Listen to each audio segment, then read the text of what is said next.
Hello everyone, welcome back to Maritime Software Hub, the People podcast.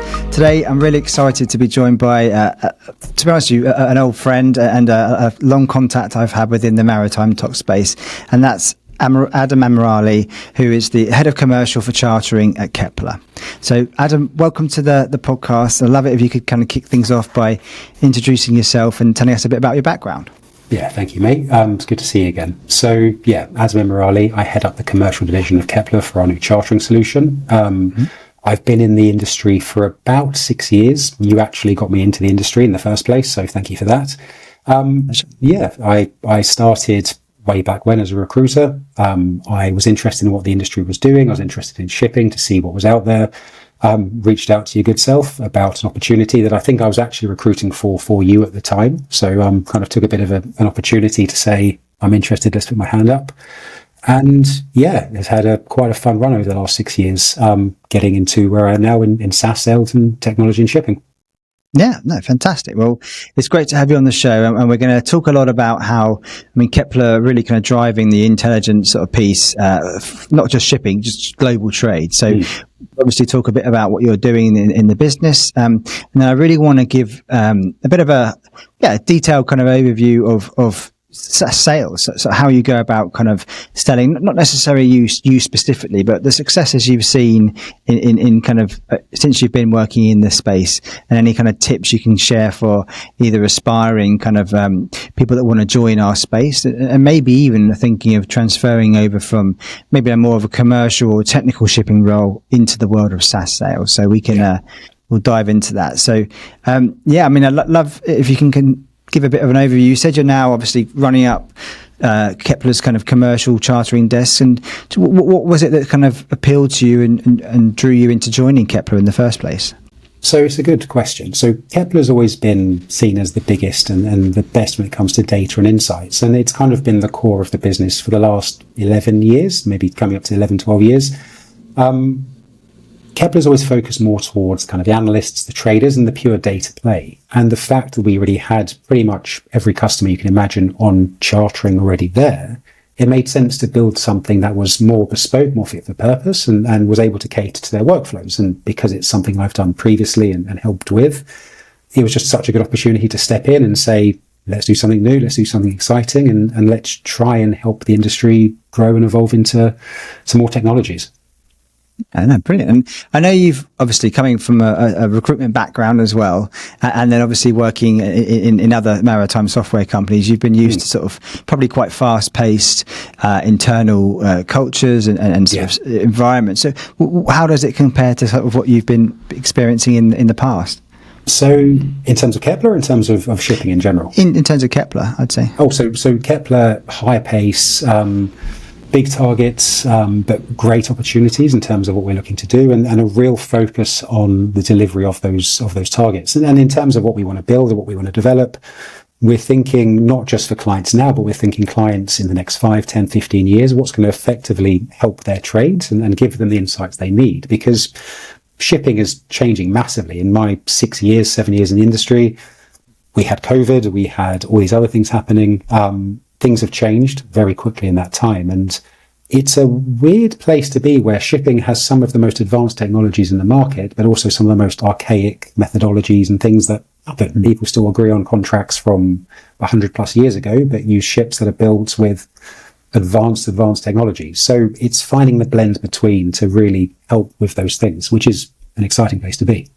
Yeah, no, that makes sense. And obviously knowing you personally, I think it's been a fantastic kind of to see your growth and how quickly you kind of picked up the SaaS sort of sales model. I think having your experience in recruitment, but also kind of running kind of big RPO kind of recruitment, bigger projects, probably served yourself quite well to those slightly longer SaaS sales processes and cycles, I would have thought.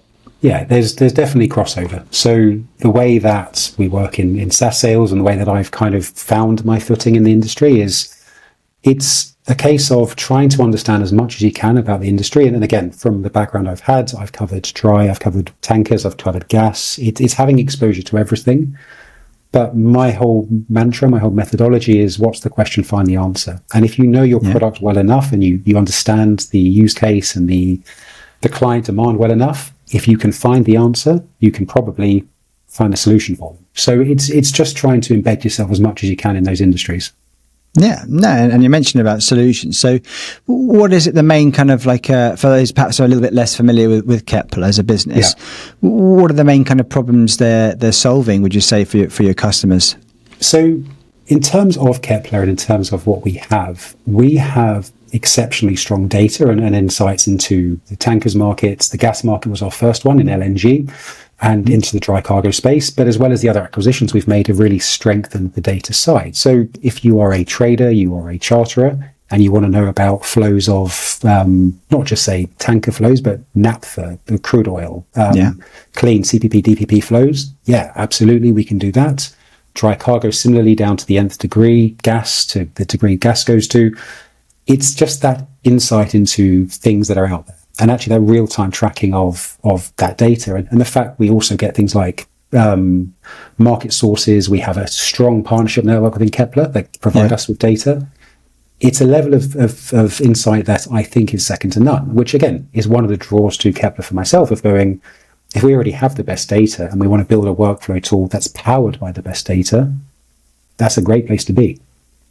Okay, fantastic. No problem.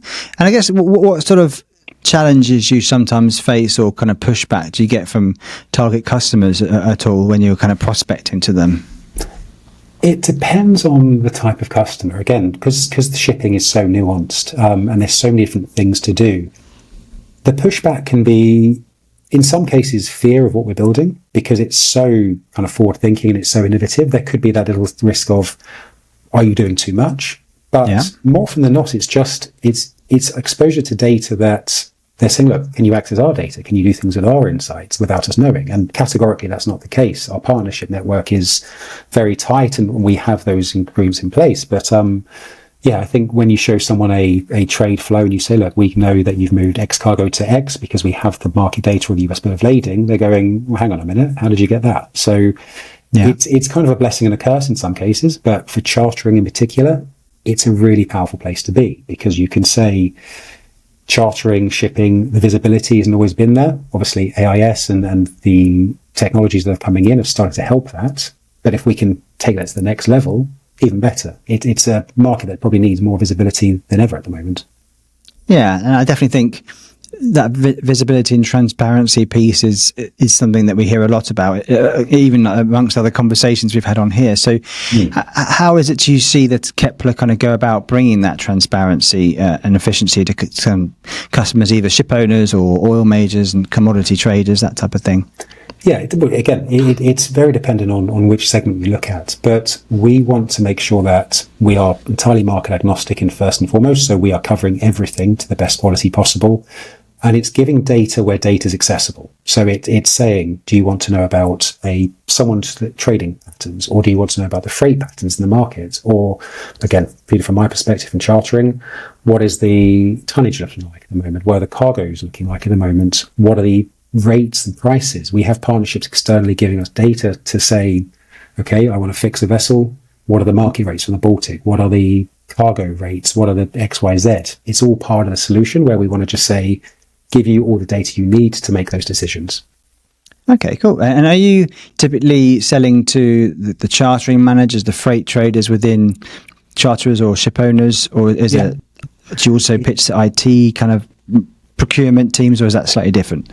So it's a bit of everything, really. Its main focus is chartering managers and freight traders, freight managers. That is the kind of bread and butter. Yeah. But equally, ship brokers in the dry wet gas markets is very much in our kind of baskets.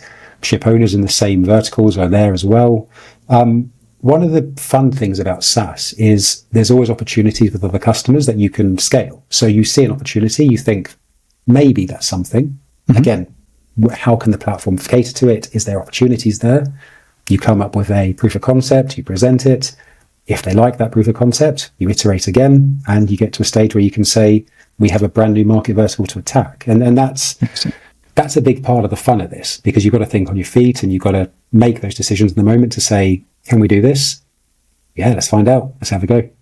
Yeah, and maybe that kind of concept and that thinking is driven a lot of obviously the acquisitions and the partnerships you guys have been having over the years, and some big name kind of M&A activity, which is really exciting to watch. And obviously we've helped your team grow in a few years back and stuff. So it's been really exciting to see the journey. And I mean, I would say definitely consolidation is a big part of the trend in maritime tech at the moment. So are there any other kind of key trends you're seeing, or even on that M&A piece that you're kind of very familiar with and kind of hearing about regularly? Yeah, so I think there's been a lot of movement in technology and shipping recently, and there's been a lot of consolidation. I think, again, when I started in the industry, there were a lot of us out there as providers and a lot of people trying to do things. But again, because Kpler has the legacy of the shipping side and the data and the technology, that has meant that we're well positioned to continue to develop and grow in that space. And again, from an M&A perspective, from a consolidation of the market perspective, not just us, but there's obviously others in the market doing the same thing. The number of players out there is shortening. And it's a good step for the market, because no one wants to have 100 suppliers for one different type of service. You want to have a couple, if at most, that are experts in their field. And again, big draw to Kpler, to myself, was saying they are the biggest in that field. Let's continue to build up on that. And yeah, there's exciting M&A that we've done. So marine traffic was a huge one for Kpler and a huge one for the market. Was the most recognizable vessel tracker in the world, and is now very much part of our ecosystem, which is, again, for us as charterings, means that we can pull even more data points into our solution to say, look, which bits make most sense. And we've built with customers on that basis to say, we have the data, we're building the service. What would make this fit for purpose for yourself? And it's come up with some awesome ideas and features on future developments that we have the capabilities to do. Again, the consolidation has only helped us with that. Brilliant. Yeah. And I guess other partnerships and deals you've been doing, I guess, on getting weather routing insights and all different types of kind of feeds coming in, or only it almost creates that one-stop shop type of platform, which could help charters have to scroll through numerous kind of tabs and providers and things. So that's exciting. I think that's kind of where everyone in the market would like to get to. And you always want competition. Competition's always really good for the industry and for anyone. There's a reason it's called competitive shipbroking, for instance. It's not going to be you just want one service for everything. But competition makes us better. But all of the remaining competition, or the large ones at least, are all thinking the same thing. If we can build a single solution that caters to the charterer's workflow, that means that we can become a much more powerful service, and we can provide, again, better tools for the trade. And it's exactly why we're building what we're building, because we're already 90% of the way there. So let's tailor that down. Let's be more specific. Let's iterate with partners and build something that, again, is what we want it to be. Yeah, no, excellent. Okay, well, thank you very much. So I guess before we move on to the second part of our conversation about the sort of the SaaS sales role and different kind of approaches to it, is there anything else you'd like to go over and share about Kpler at all, or your current position? So we are a growing business in terms of chartering. It's quite an exciting place to feel like you're a startup in a much larger business, because it has the same feel as that startup-y, exciting new products, new challenges, and how that develops. But in terms of what we're doing, we have a bit of momentum where we're going, okay, we've released something at an exceptionally fast momentum that is going to be, in my opinion, and already is, market leading. But what we're building next is just as exciting, if not even more so. So again, I'd say in terms of Kpler chartering, we're doing some very, very cool things now. Give us 6 months and again, innovation on its way. Brilliant. I look forward to seeing and hopefully hearing more about that. Awesome. Well, yeah, I guess second part of the conversation. I mean, you're obviously familiar, but some people that may have not tuned into the podcast before. So I actually run a recruitment agency day to day, Cordell Beaumont, and we're mainly a tech sales recruitment agency that focuses on the maritime and the commodity space. So we speak to SaaS sales professionals every day. And I'd love to hear your perspective, obviously coming from a hands-on sales role and leading sales teams and things, just to get a feel for kind of what you think maybe separates kind of some of the top performing salespeople you've seen to maybe ones that have struggled, and also to get some insights into kind of how you like to sort of structure a team. So I guess going to my first question, if you don't mind, like in terms of people you've led in the past, or you've seen maybe at interviews, that type of thing. What do you think tends to separate people from kind of high performers to maybe ones that are sort of struggling a little bit?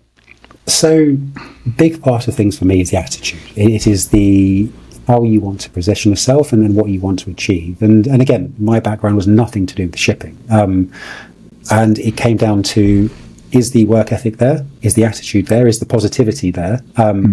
SaaS sales and sales in general, if you don't have a positive mindset, you're going to struggle, because you get told no 20 times a day and yes maybe once. You have to take the punches as it comes.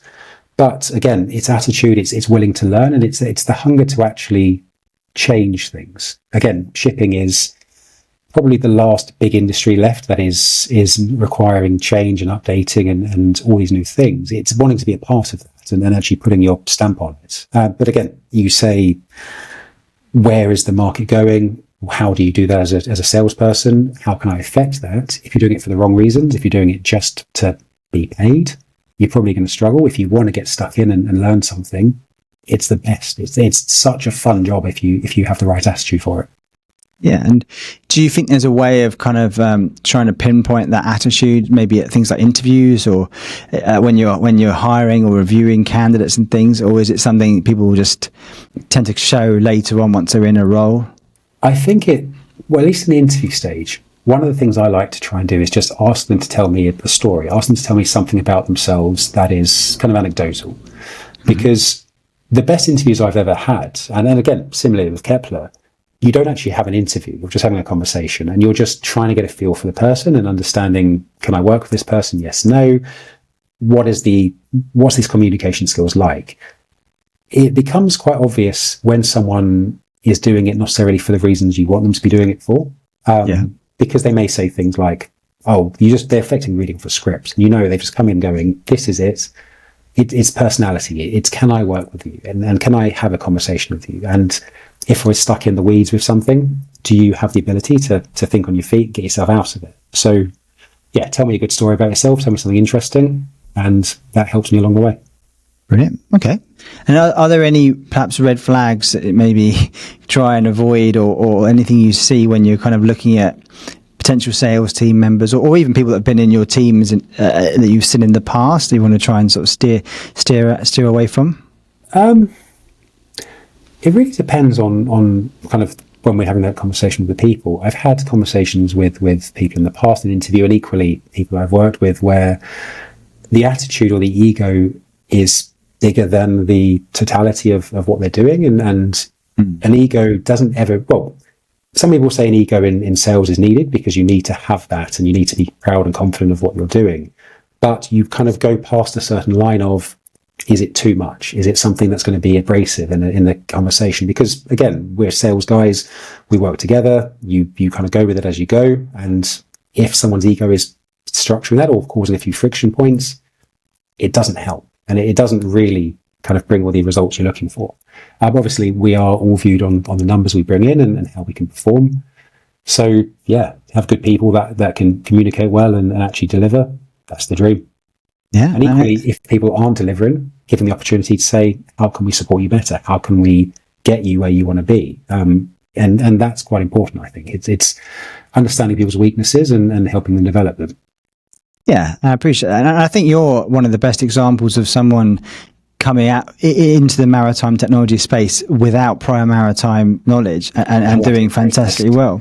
So whenever we're hiring for companies, most of the time, 90% of the time, or 99%, we typically share candidates that have got that combination of technology sales and either commodities, maritime, or chartering experience. Yeah. So how did you go about learning and picking up the shipping space, kind of the industry, quite quickly? Did you have quite a robust sort of training plan, or was it very much just listening, attending events, learning as much as you can type of thing? Yeah. Well, we had training kind of early doors, but for me, it's always about just getting stuck in, asking questions, trying to embed yourself in it, because you can learn things by just reading and just listening to people, but to actually go and ask questions, I spent a long time sitting on brokers' desks, understanding how they'd fix.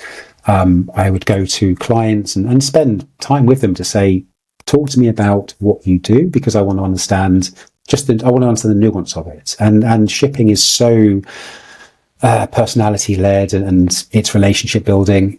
It's building those relationships myself to start to understand what else is out there, and what else could be questioned, and equally what else is an opportunity to pick up. And yeah, it's quite a nice place to be, where I started in an industry with zero knowledge, and again, very much tech recruitment background, sports person in the past, getting into shipping, understanding what it is, to subsequently obviously leading sales teams, working globally in my role, and even speaking at some universities a couple of years back about technology and shipping, and feeling massively underqualified to do so. But it's going to go, you roll with the punches on this stuff, and it's fun. So go up and say your piece.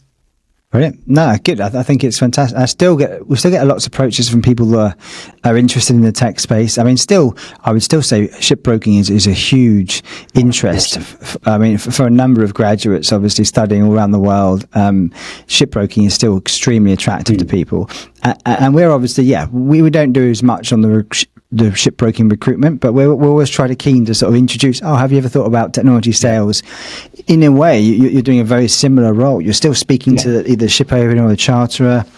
I would say you have probably better exposure to the market doing my type of job than you would to shipbroking, because shipbroking, you start doing a bit of everything, but you're usually quite siloed to, say, the chems market or the dry cargo market or Panamaxes, whatever specialism you do. Whereas in kind of my role, my remit, we're talking to everyone in every market vertical. And for the new guys coming into the industry, that does mean certain benefits of things like the ability to travel and see customers. And shipping is so interpersonable. You can find yourself going to a Posidonia, where obviously I last saw you in person, or going to a CMA in New York, or going to a Intermodal in Brazil. Because it's technology, and because you're selling to individuals in each of those regions, it gives you opportunities to say, cool, let's experience something as we do it.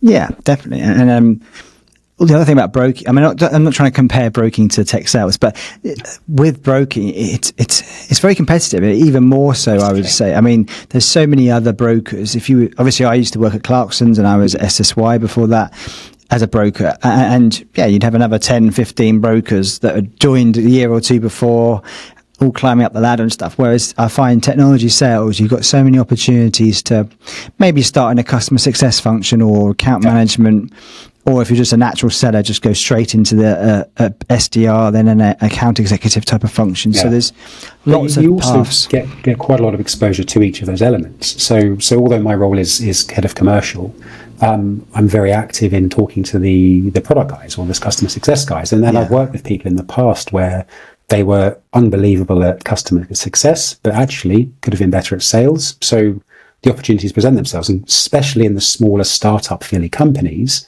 or businesses that are building new things, it's getting exposure to different stuff and actually saying, I'm doing sales now, maybe I'll be better as a product person because that's the way I'm seeing things. So both absolutely have their merits. Shipbrokers as an industry is awesome, and it is fun. I've never done it myself, but from what I've seen, it's a good thing. But I would always say tech sales, SaaS sales is just as exciting, if not, I'd argue more so. Yeah. No, interesting. Okay. And I guess in terms of sort of when you mentioned it then a little bit about kind of speaking and working closely with the product team, customer success and that sort of stuff. I mean, as a sales function, how do you tend to typically collaborate with them? So, for example, if you're, trying to roll out a new product or do a deal, essentially, how do the teams kind of harmonize, I guess? Oh, we did. So massively important to SaaS sales is being very embedded with your product guys, with your customer success guys, with your support guys, because you're all in the same boat and you're all trying to achieve the same thing. So Kpler has a very tight-knit team around chartering. We've grown the team and we've got some really, really good people in that squad. Actually, I'd say all of them, very much so. But it means that I want to have my product guys, I want to have my customer success guys as embedded in these conversations as I can, because firstly, they learn the client's requirements, they learn the client's needs, they start to understand the types of questions they will ask, and it means we can iterate. And there's a very good example of a large shipbroker that we're working with or have worked with that I've had my product guys with me extensively to go, okay, here's the solution when it was in its beta phases. Talk to us, give us your feedback, let us understand more. We can then build upon that, add new stuff. Okay, perfect. How's that? Yes, no, tick. And we continue to build that way. Awesome. And having those product guys and CS guys involved means that you also show that willing for everyone to learn and everyone to pick up a piece of the kind of the story behind it. Yeah, brilliant. Excellent. And I would say, just from a transitioning point angle again, or if somebody has a technical maritime background, like for example an ex-mariner or even a charterer or something, or even like a market analyst or something that understands the shipping space well, we do see quite a lot of people go into product manager roles or subject matter experts, because they're not necessarily focused on hunting. They're more kind of, sharing their expertise, and they're very familiar with understanding the end users' kind of like values and what they value to get the sort of extract the best sort of results from the solution. So that's a very, very important role, I would say, on the product side as well.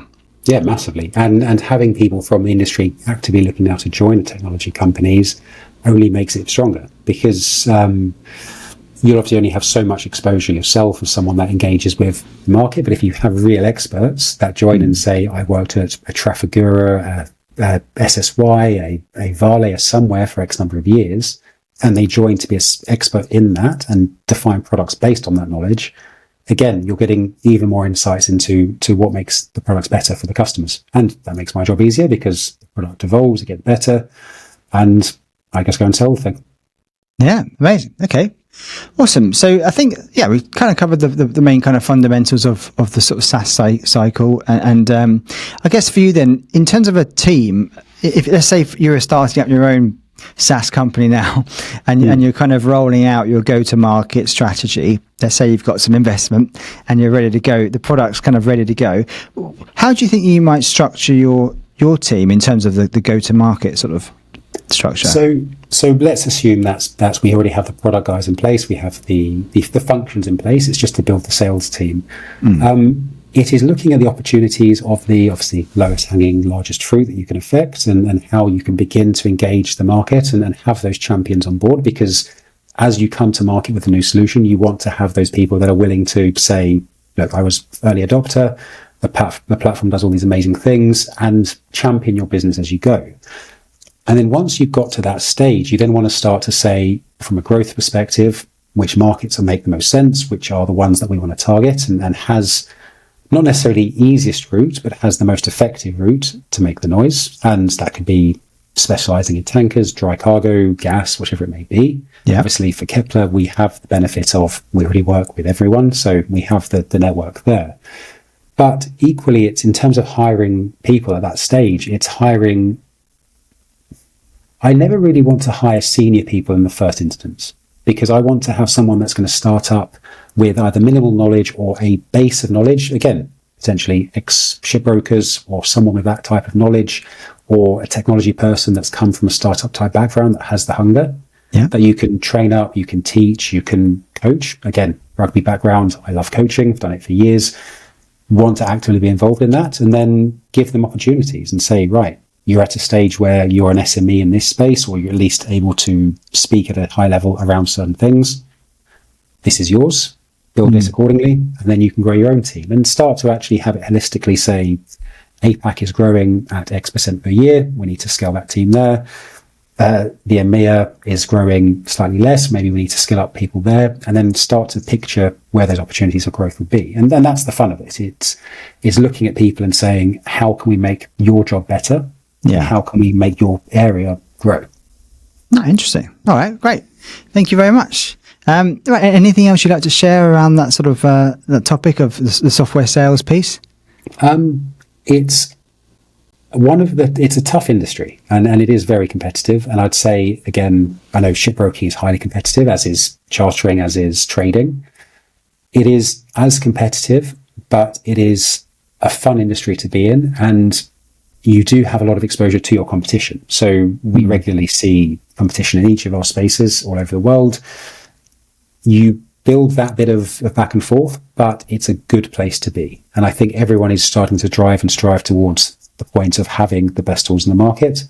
So to be part of the industry, to be part of that growth, to change an industry, maybe for the better, it's not a bad thing at all. And it's an exciting place. So anyone that is thinking about it, shipping in particular, is awesome. And almost embarrassingly, I found myself more often than not, if I'm at the coast, using my phone, looking at ships, trying to figure out where they're going next.